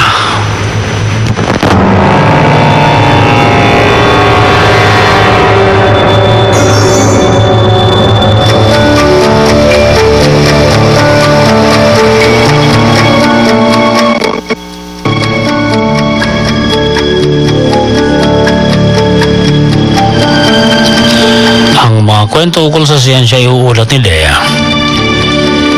May mga naliligaw na kakaibang uri ng isda sa mga dalampasigan at itinuturing itong monster fish. Lumalaki sila hanggang 36 feet, kaya marami ang kasindak-sindak na alamat ukol sa kanila. Ito ang oarfish at ang tirahan nila ay sa kailaliman ng dagat, kaya bihirang makita ng tao. Pero nitong Abril lamang ay may naligaw na ganitong monster fish sa dalampasigan ng Otago Harbor sa New Zealand. Sabi ng local conservationist na si David Agnew, it was really fresh. It had just washed up on the night tide, and looking at it, it was a pretty weird-looking creature. I have never seen such a fish in 20 years of living here. Ang ipinagtataka nila, matapos itong lumitaw sa gabi, kinaumagahan ay naglaho rin ang patay ng monster fish. Kaya ang panawagan nila sa kung sino man ang nagtangkang kunin ito para kainin, wag na lang daw dahil walang nakatitiyak kung ano ang ikinamatay nito. Ang kasindak-sindak na itsura ng oarfish ang dahilan kung bakit ito tinawag na serpiente ng karagatan. Sa Japan, kapag lumilitaw ito, hudyat na magkakaroon ng lindol. Ang higanteng oarfish ay kinakain na niya ang sariling buntot. Samantala, 4 na taong nakapaglibot sa paligid ng planetang Mercury ang pinakawalan ng NASA na Messenger spacecraft. 1 taon lang ang inaasahan nilang pag-ikot nito sa Mercury mula nang makadikit sa planeta noong 2011. Pero nagawa nila ng paraan na umabot ng 4 na taon ang pangangalap ng impormasyon ng Messenger spacecraft mula sa Mercury na pinakamalapit na planeta sa araw. Kapag nauubusan ng gasolina ang spacecraft ay nasusuplayan ng NASA ng helium gas ang sasakyan, kaya tuloy ang misyon nito sa Mercury. May nakalap ang Messenger spacecraft na 270,000 images at 10,000 terabytes of scientific data. Nakita na may tubig pala sa Mercury na nagyayelo at nakasuot sa mga butas sa planeta. Natuklasan din ng mga siyentipiko na ang magnetic field ng Mercury ay hindi sa sentro nito ang puwersa. Noong maubusan na talaga ito ng lakas sa kakaikot, bumulusok na ang Messenger sa planetang Mercury at nagtatak ng impact na ang lawak ng nalikhang uka ay kasinlaki ng isang tennis court.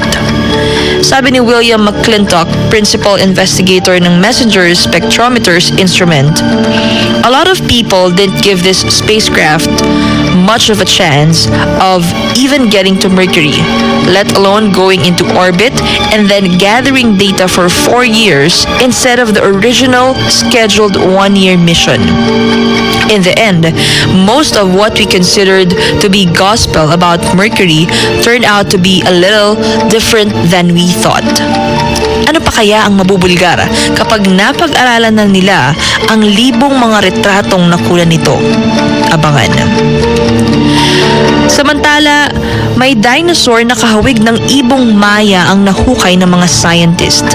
Kahawig ito ng paniki at kasing liit ng Maya. Tinawag ito ng mga siyentipiko sa China na Yiki, nang ibig sabihin ay strange wings. Kasi malaki ang buto ng pakpak at may laman tulad ng sa paniki. Ang tingin nga ng mga dalubhasa, ito ang pinanggalingan o kahawig ito ng flying squirrels at ng sugar gliders. Sabi ni Professor Xu Xing na namumuno sa research, it definitely evolved a wing that is unique in the context of the transition from dinosaurs to birds.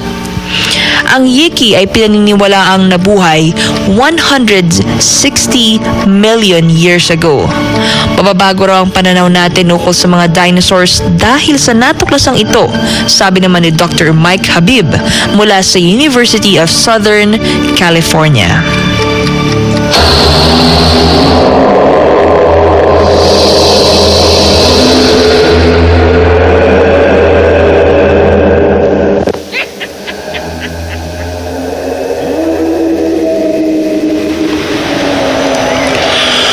Ito ay kasindak-sindak pero huli na nang malaman ng isang ikinasal.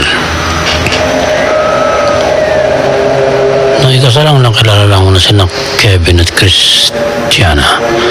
Marami ang kuwang larawan sa kanilang pagtitipon. May pictures lang dalawa na siyang ginamit na cover sa kanilang Facebook account.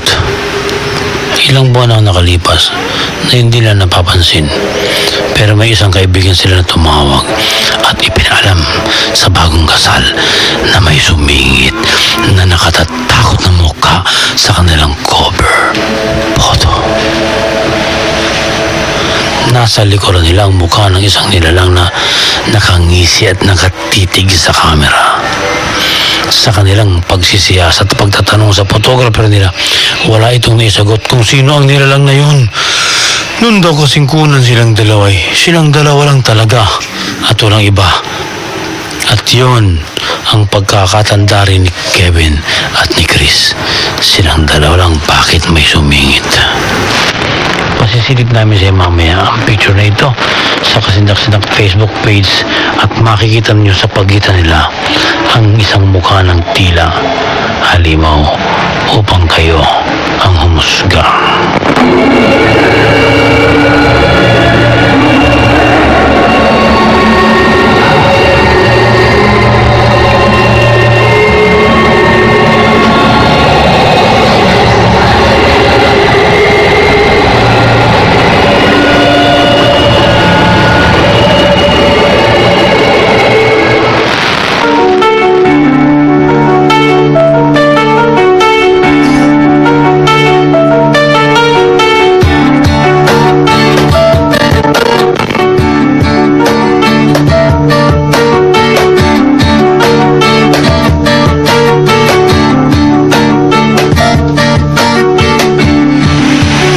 Marami ang nagtatanong at pagbibigyan natin sila.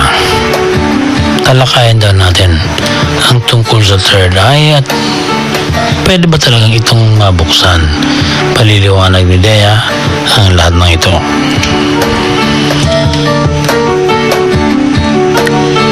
Bawat tao ay may psychic ability. Kung wala tayo nito, mahihirapan tayong mag-imagine at matandaan ang mga nakaraang pangyayari. Gayon din ang pag-iintindi sa kinabukasan o yung tinatawag na foresight. Ang third eye ay maaaring tawagin ding psychic vision. Sa visual art, ito ay nasa gitna ng noo. Ngunit ang tunay na inner true vision ay nanggagaling sa kalooban. Maaaring sa isip o sa puso. Kinakailangang isaloob o ang pagtanggap kung gustong mabuksan ng third eye. Ang third eye ang responsable sa abilidad ng tao na makakita ng mga entities o aura. Nakikita nito ang enerhiya at hindi limitado sa oras at distansya. May kakayahan din ng third eye na iugnay ang tao patungo sa puwersa na higit sa karaniwan. Sa pamamagitan ng third eye, maaaring makita ang mga nangyari noong nakaraan at pwedeng mangyayari sa kinabukasan. Nakikita ng third eye ang mga bagay na hindi nakikita ng pisikal na mga mata dahil masyado tayong nakatutok sa mga alam nating umiiral sa realidad. Ang tinutukoy dito, ang mga bagay na nasa harapan lamang natin. Ang third eye ay maaaring gamitin upang suriin ang isang bagay, panulat o likhang sining. Nakilala rin ang third eye bilang sixth sense o Ajna chakra sa spiritual na tradisyon ng taga-Western at Eastern countries. Sa Hinduism at Buddhism, ang third eye ay simbolo ng moksha at nirvana. Mga estado ito na tila nasa langit na. Ayon pa sa mga eksperto, ang alignment ng chakras o Ayurvedic ay mahalaga. Natalakay na sa kasindak-sindakang alignment ng chakras noon. Ito yung mga enerhiya sa katawan ng tao na matatagpuan sa spine o gulugod. Isa nga sa 7 chakras ay ang third eye. Pinatataas ng chakra ang ating collective unconscious upang pagdugtungin ang panahon ng buhay at patay. Ang chakras ay tinatawag ding aura ng isang individual. Halimbawa, ang puti at maliwanag na aura sa itaas ng ulo ay sumasagisag sa pagkadalisay ng mga hangarin ng isang tao. Ang bawat kulay ng chakra ay may ibig sabihin at ito ay nararamdaman ng third eye. Lahat ng tao, meron talagang third eye. Yun nga lang, hindi lahat ay nakabukas ang third eye. Sa ibang taong dilat ang kanilang ikatlong mata, ito'y isang basbas. Samantala sa iba naman, itinuturing ito bilang sumpa. Mayroon namang mga tao na nagtatanong kung mayroong paraan para magbukas ito. Hindi madali ang proseso ng pagbubukas ng third eye. Kailangan ng puspusang training at meditation. Pero walang tulong na magagawa ang ibang tao, kundi ang sarili lamang. Kaya narito ang ilang techniques. Una, umupo sa komportableng posisyon at mag-concentrate para mablangko ang isipan. Huwag mag-alala kung hindi mo ito makuha sa unang subok. Karamihan sa mga balak magbukas ng third eye, mga 2 o 3 beses inuulit ang practice. Kapag may kakaibang naramdaman, isa na itong sensation at simula na ang paglakas ng puwersa ng chakra. Ayon sa Chinese believers, kailangan ng puspusang training sa pagbubukas ng third eye. Habang nakapikit ang mata, ay gawin ang Qigong position. Ang Qigong position sa Chinese ay isang uri ng pagme-meditate. Tandaan na kapag nakabukas ng third eye, hindi ganun kadaling mag-adjust sa karaniwang buhay na ginagawa mo ngayon. Maaaring makakita ng mga bagay na ayaw mo o di kaya mga bagay na wala namang ibig sabihin. Kapag ganito ang kahulugan ay hindi pa lubos na nasa high gear ang third eye. Nasa low gear pa lamang kumbaga. Ito ang kadalasang problema kasi kung hindi pala kayang abutin ng high gear, mabibigo lang ang sumusubok nito. Sa high gear, spiritual ang pakiramdam at mababago ang pananaw sa buhay. Pero sa low gear, baka masira lang ang takbo ng buhay ng sino mang susubok.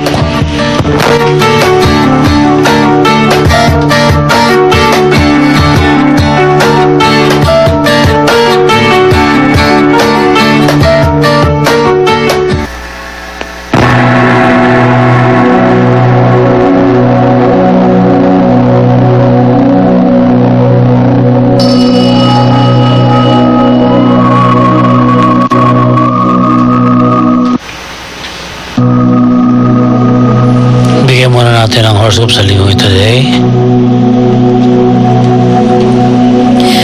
Narito na ang horoscope para sa linggong ito sa Aries, March 21 hanggang April 20. Hindi madaling matutupad ang pangako sa mga gawain sa unang bugso ng linggong ito. Baka pagmula ng hindi pagkakaunawaan ng hindi makakamit na deadlines. Kung nasa trabaho o negosyo, timbangin kung alin ang mahalaga, ang boss o customer o ang pansariling kapakanan. Magkakaroon ng magandang pagbabago sa kalagitnaan ng panahong ito para sa oportunidad na kumita basta pagsikapan. Asahan ang isang lumang isyong mauungkat na dapat ay tuluyan ng ibasura. Taurus, April 21 hanggang May 21, magiging problema ang labis na paghiling ng kapareha, kaya may posibilidad ng sigalot sa pag-ibig. May mga pagbabagong magaganap. Pakiramdaman ang sasamaang kasosyo o katrabaho na may luho o lubos sana na alam para makinabang ka. Huwag kaagad makipagsara ng anumang kasunduan sa panahong ito. Maghintay ng kaunti. Kung may kabiguan, may positibong masisilip naman. Kung tamang diskarte, makakuha ng promotion o dagdag na kita. Gemini, May 22 hanggang June 21, may mga panandaliang kawalan sa negosyo o trabaho. May mga chismis na hindi inaasahang paparating pala. Maging mahinahon lamang. Matutong magpasya ng tama para sa ikauunlad ng career. Kung naghahanap ng trabaho, makatutulong ng malaki kung ito ay sa gobyerno, hospital, o paaralang makikita. Kung darating ang pagsubok sa iyong katatagan, magagamit ang husay sa pagmamasid at malalampasan ito. Cancer, June 22 hanggang July 22. Kung may trabaho o proyektong nagbabanta ng legal na problema, iwan na ito ngayon. Dapat mangibabaw ang isip kaysa puso sa sitwasyong ito. Hintayin ang grupo ng mga taong malaki ang magiging bahagi sa bago mong tagumpay. Magpakumbaba kahit kabataan ang kahalubilo dahil sa kanila magmumula ang bagong kaalaman. Leo, July 23 hanggang August 22. Lubhang nakakapagod ang unang bahagi ng panahong ito. Magiging hadlang sa trabaho o negosyo ang ilang suliranin o pangangailangan sa tahanan at pamilya. Huwag maglihim sa mga boss sa mga problema. May masidhing kompetisyon sa career na paparating. Gamitin ang kaalaman sa pagmamanage. Virgo, August 23 hanggang September 23, posibleng may alitang maganap na makaapekto sa trabaho. Hinahon at maghanap ng positibong pagbabalingan para maibsan ng stress. May kasiyahang madarama dahil sa kakayahang dumamay sa kabataang may kailangan. Abangan ang mabuting oportunidad. Ingatan ang kalusugan. Libra, September 24 hanggang October 23. Kakapusin sa budget sa unang bugso ng panahong ito. Makabubuting maghanap na ng extra income. Kung may pagkakamali, iwaglit para muling makakita ng tumpak na trabaho o proyekto. Pag-aralan ang kakayahang magbenta para sa malaking kita. May magbubukas na ng bagong karanasan at maging masigasig. Scorpio, October 24 hanggang November 22. Ang pagiging mainitin ng ulo ay magdudulot ng masamang reputasyon sa trabaho o komunidad. Kung may pasaway na amo o katrabaho, ibuhos ang enerhiya sa pagpapalago ng personal na pamumuhay. Makatutulong ng malaki ang iyong minamahal sa puntong ito. Makihalubilo sa mga kaibigan sa panahong ito. Sagittarius, November 23 hanggang December 21.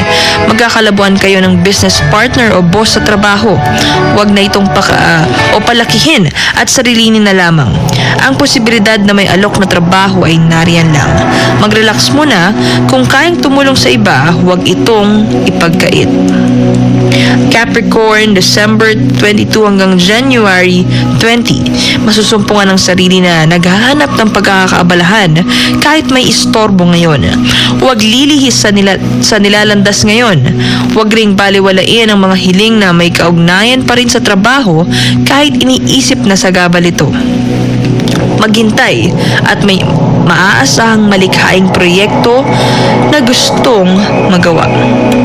Aquarius, January 21 hanggang February 19. May sablay na mga magagawa, may mga inggit sa magiging pasaway para magdala ng kahihiyan. Huwag pumatol, tanggapin din ang kahinaan. Simulan ang planong negosyo para hindi madehado. Ang sipag at tiyaga ay susi sa ikatatagumpay. Maglaan ng oras sa pamilya at mga kaibigan. Pisces, Feb 20 hanggang March 20. Hadlang sa proyekto o trabaho ang ilang nagpa-power trip sa paligid. Magagamit nila itong dahilan para sila tumakas sa responsibilidad. Kung may pagkakataon, iwan na ang nakakabagot na trabaho o gawain. Kung kaya rin lang, mag-aral o magbakasyon ng panandalian. Dito, makakahanap ng mga taong tanggap ang mahusay na mga ideya. Ang pagbabago ay katumbas ng tagumpay. Sa nais pong sundan ng aming horoscope, ipopost namin mamaya sa kasindang Facebook page. Sa doon ay kompleto ninyong makikita ang larawan din ng mag-asawa na bagong kasal at may sumingit na kung sino mang nilalang. Masisilip nyo rin sa aming Facebook page. Sa nais magnegosyo, tumawag sa 448-7953. Ito ang Royal Business Club. Marami ang hindi natakot sumubo, kaya ngayon ay sensado na sila. Huwag na kayong matras kung gusto niyong umunlad. Mag-log on www.royalbusinessclub.com. Sasagutin namin ang ilang tanong tungkol sa panaginip at kababalaghan.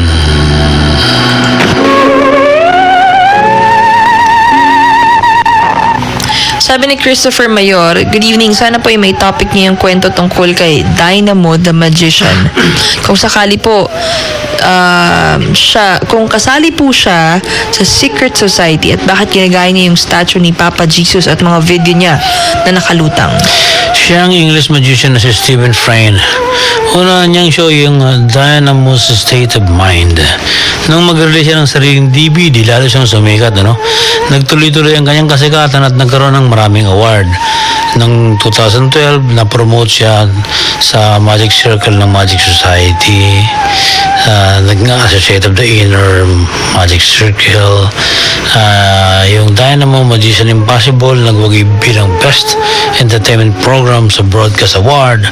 At sa sumunod na taon, yung Dynamo Magician Impossible 2 ay nagwagi rin Best Entertainment Program sa Virgin Media Awards, no? Ang tanong mo, bakit niya ginagaya si Jesus? May kanyang-kanyang paraan ng mga magician para makilala. Ang tawag din yung gimmick, no? At isa pang tanong, siya ba ay member ng Secret Society? Wala namang ganong issue kay Dynamo.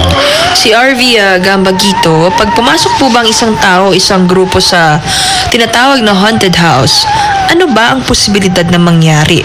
Ano po ang pwedeng gawin para hindi mapahamak ang pagpasok ng isang tao grupo dito sa haunted house? Harvey, ang unang dapat gawin, magsama ng nakaiintindi sa paranormal na bagay. May mga aparato kasing dapat dalhin para maging epektibo ang paghahunting. Ang mga dapat pang gawin, walang magbibiro. Walang magpapanik kung totoong may multo.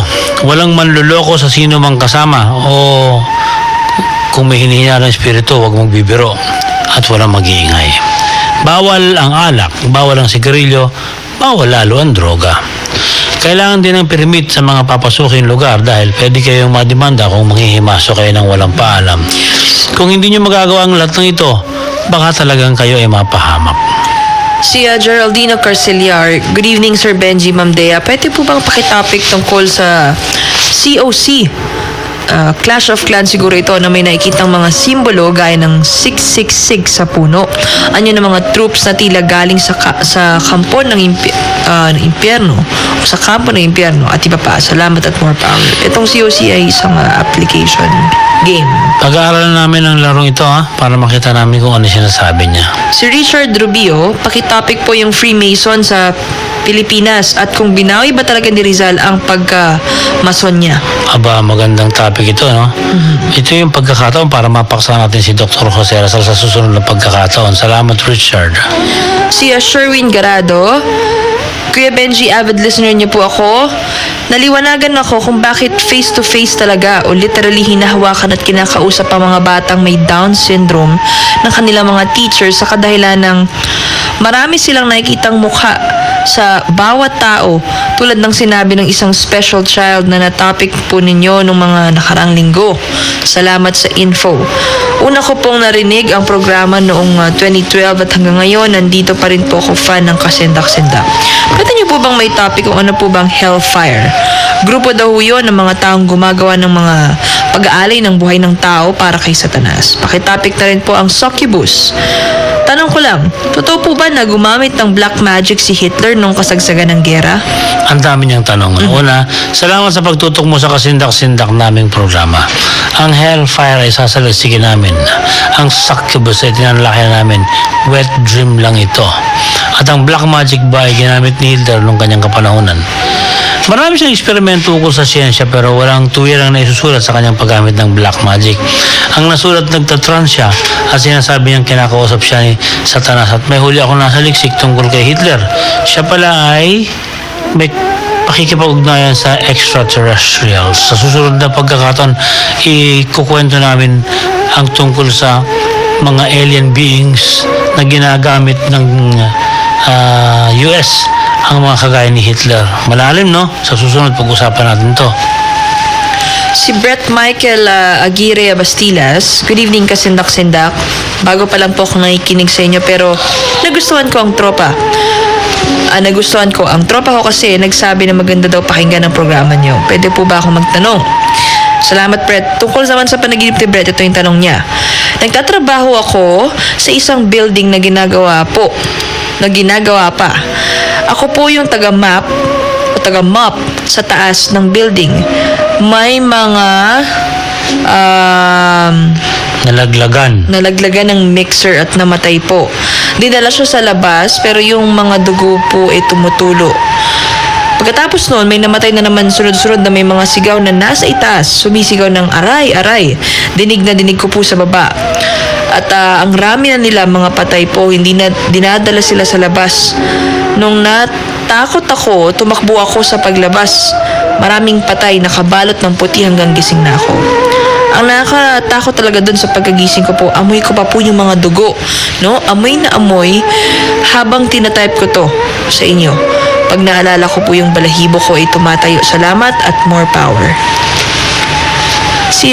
Okay, Brett, yung panaginip mo, marami kang dapat baguhin sa iyong sarili. Kasi ang pananaw ng subconscious mind mo ay hindi nakatutulong ang mga ito. Siyasatin mo rin kung may mga bagay na nakakadismaya na nangyayari sa iyong waking life. Baka paulit-ulit na ito. Si Sam Lu, good evening kasindak. Isi-share ko lang po ang kababalagang nangyari sa akin. Sa banda namin, papunta po kaming audition ng Battle of the Bands sa university po namin. Habang nakasakay kami ng jeep, na halos 8 lang po kami sa loob at magkakaharap kami. Nagulat kami kasi yung driver nagrereklamo na may siko raw na nakalabas sa bintana at tila nagagalit kasi baka maaksidente nga ang naglabas ng siko. Nagulat kami lalo at kinilabutan na nang bumaba ng ilan sa mga pasahero. Nagreklamo pa rin yung driver na sabi nga po pag nasagi daw ang siko niya, hindi niya sagutin. Sinabi ko sa vocalist namin na minumulto na yung driver kasi walang nakalabas na siko sa amin. Pero inihinto na ng driver yung jeep dahil sa sikong nakalabas. Hanggang sa nakarating na kami sa tapat ng school at nag-usap-usap tungkol sa sikong wala naman. Bakit naka-encounter ako ng ganito sa buhay ko? I know po na nandito po si God para sa akin. Kasindak-sindak, ano po kayang ibig sabihin ng aso na kinagat ka sa panaginip? Unahin natin yung sagot, no? Hindi naman kami mapangusga, Sam, no? Pero alalahanin mo, no? Karamihan sa public utility drivers na ngayon ay napatutunayan nagdodroga. Di ba? Marami tayong mga nababalita noon na mga bus drivers na talagang na-aksidente dahil under the influence of drugs. Kaya nga pinilit ng LTO na magkaroon sana ng drug testing sa bawat kukuha ng lisensya. So, hindi namin maisip kung ano yung nasa isip ng driver anong panahon yun. Baka nasa isip niya na may nakikita siya. Baka nagkakaroon siya ng hallucination. Ngunit, sa isang banda naman, kung totoong may nakikita siya at kayo ay wala, hindi mo itinuloy yung kwento eh. Huminto siya para sitahin kung sino ang may-ari ng siko. Hindi mo kasi naituloy, kaya hindi natin mapag-uusapan kung ano ba ang nakapaloob sa kanyang nakita. Sayang, no? Pero nakakagimbal nga kung totoong may nakikita siyang siko na wala naman. Baka isa sa mga namatay na pasahero dati na ang akala niya nasa sasakyan pa rin siya, kaya nangunguya ko yung kanyang siko sa labas. Pwedeng ganun sana, no? Kaya lang din natin may imbestigahan sa kakulangan ng detalye sa iyong kwento. Ano raw ang ibig sabihin ng kinagat ng aso sa panaginip? Okay, yung aso sa panaginip sa amin, nagre-representa ng isang tao sa iyong waking life na malapit sa iyo na posibleng kaibigan, no? Indikasyon ito na maaring nakalimutan mo ito o nagkalimutan na kayo ng kaibigan mo. So, suriin mabuti kung sino ba itong taong malapit sa iyo. Baka nami-miss ka niya o may kailangan siya na hindi mo natulungan. Ganon.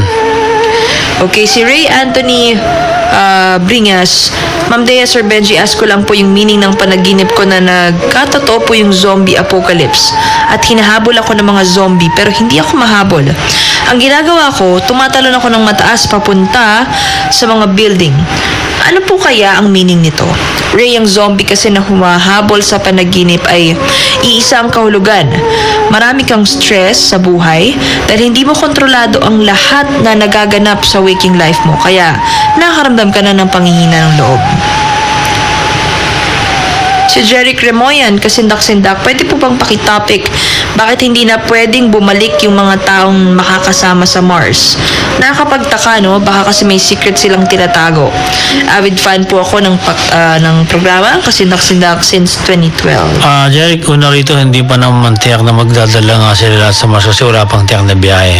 Lahat na pinaplano eksperimento pa rin. Ikalawa, sakaling makarating nga sila ron, wala rin makatitiyak kung mabubuhay ba sila. O kaya pa ba ng sasakyan nila na makabalik sa planet Earth? Ganun ang unang dapat pag-isipan dito. Si Richard Dampong ng Caloocan, na naginip po ako ng taong pugot ang ulo at pinagutan po ng ulo. Ano po ba ang meaning nun? Okay, Richard, may mga bagay na gumugulo sa isip mo at sumusuko ka na sa pag-iisip ng tamang solusyon sa problema sa iyong waking life. Si Juldan Fernandez Akutin, kasindak-sindak, anong ibig sabihin kapag ang panaginip ay may katalik ako? Salamat. Tatlo yung ibig sabihin nito, Julie. Una, baka may partner ka pero hindi niya ginagawa yung nakakasatisfy sa'yo. Ikalawa, baka may kulang ka sa sexual experience at hinahanap ito ng iyong subconscious mind. No? Ikatlo, baka may pinapantasya kang makatalik pero alam mong hanggang pangarap lang ito, Julie. Si Ropams Opema, kasindak-sindak, pakitopic po sana yung tungkol sa mga Vikings. Mas maganda kung panoorin niya na lang yung palabas sa History Channel. May visual dun eh.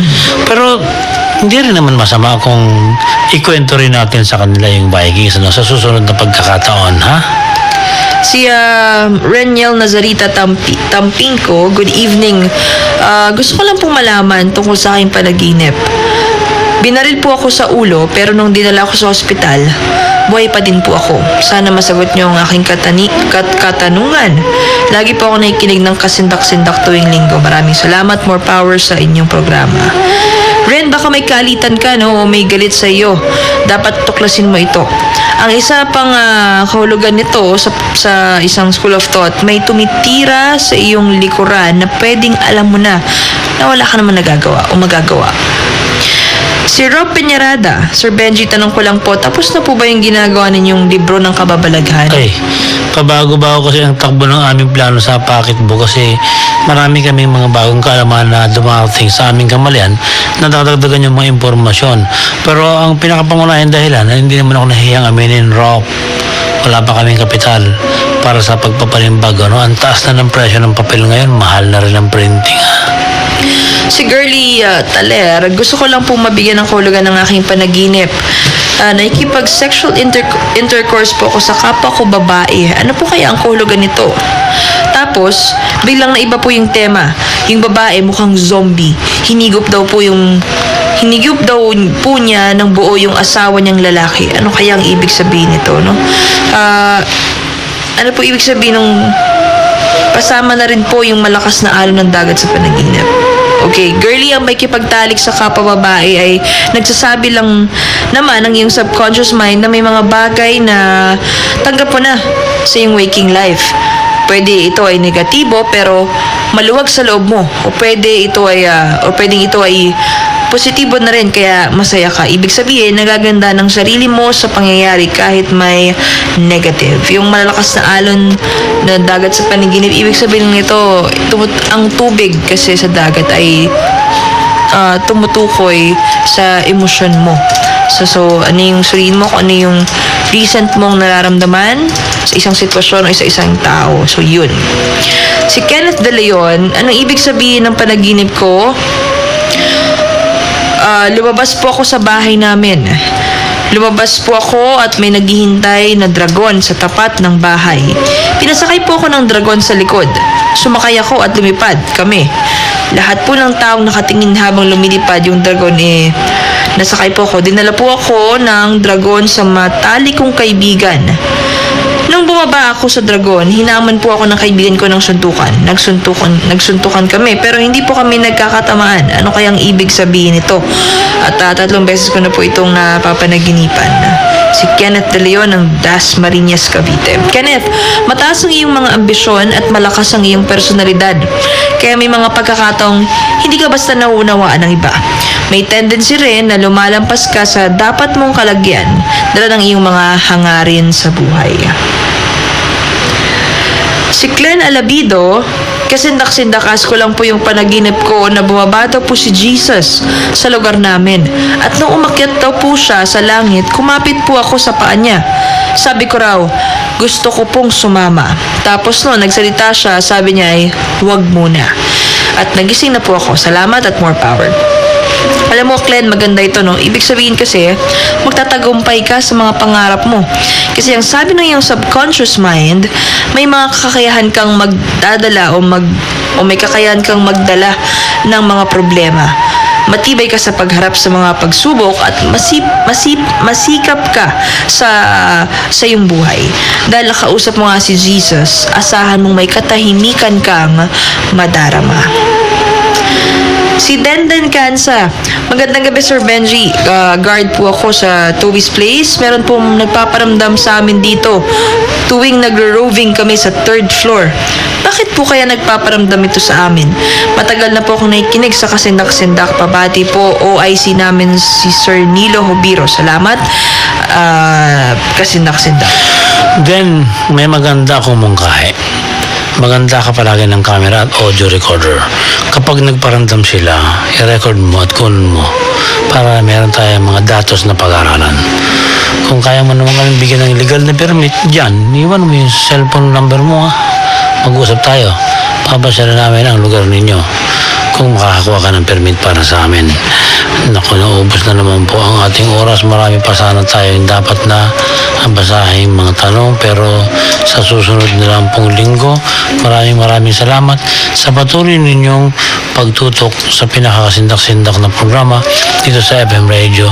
Sa ngaralang kasama ko si Derek Cacho. Salamat din kay George Miliana, Aaron Tolentino, Nia Bugarin, Jessica David at Edson Santrices. Ako si Benji Felipe, hanggang sa muli. Magkarinigan tayo at marami pa tayong mga paksang kamanghamanghang pag-uusapan tungkol sa lahing pinagmula ng tao at sa kasaysayan ng planet Earth sa susunod na kasindak-sindak na linggong muli.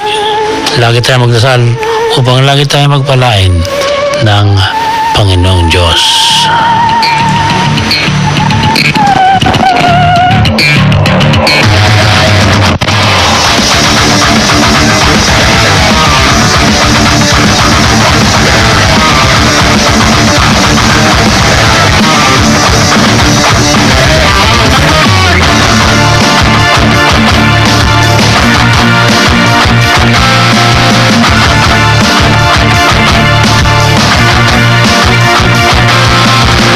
Ang bawat pagkislot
sakuna. Alerto sa sakuna.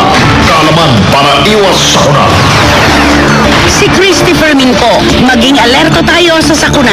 Kung may sunog na nagaganap sa inyong gusali, tingnan kung meron kayong madadaanan palabas ng lugar. Huwag maging pabaya kahit tapos na ang sakuna. Alamin ang inyong dapat gawin kahit ang sunog ay nasugpo na ng mga bumbero. Kung kayo'y may nakikitang usok o may nararamdamang init na nanggagaling mula sa gusaling na sunog, lumayo sa lugar na yon at ipaalam agad sa mga bumbero. Kung kayo'y